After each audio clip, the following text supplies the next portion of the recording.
Bonjour Luc, on est aujourd'hui chez toi à Salignac, à 5 minutes de Sisteron, dans la Paléogalerie, pour un vrai voyage dans le temps. Quel est le concept de ce lieu? L'idée, c'était de créer un musée qui présenterait un peu les plus belles pièces régionales en matière de fossiles. Moi, ça fait plus d'une trentaine d'années que je collectionne. Et surtout de ne pas s'arrêter à l'aspect uniquement scientifique que peuvent véhiculer les fossiles, mais par la qualité des préparations et la présentation, présenter des fossiles assez extraordinaires qui peuvent véhiculer une émotion. C'est une expo qui peut se regarder aussi bien comme une expo scientifique que comme une expo artistique, d'où le terme de paléogalerie. Cette collection, je crois que c'est l'histoire de ta vie proprement. Tu peux nous la raconter un petit peu?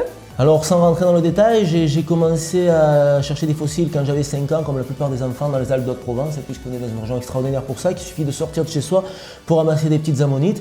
Et puis, au cours des rencontres, on apprend tout un tas de choses, aussi bien des connaissances scientifiques que des techniques de préparation. Et c'est ce qui permet, 30 ou 35 ans plus tard, de passer de la petite ammonite de quelques centimètres au squelette de vertébrés de plusieurs mètres de long.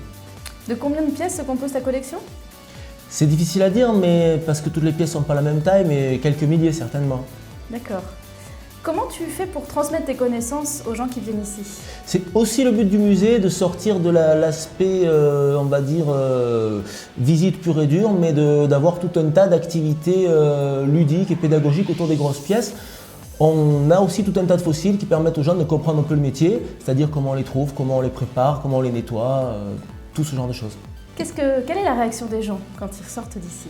Alors ça c'est rigolo puisque le fossile a relativement mauvaise presse dans l'esprit des gens. C'est souvent considéré comme quelque chose d'ennuyeux. On s'imagine des collections de petits morceaux de roche qu'on va sortir de tiroirs poussiéreux.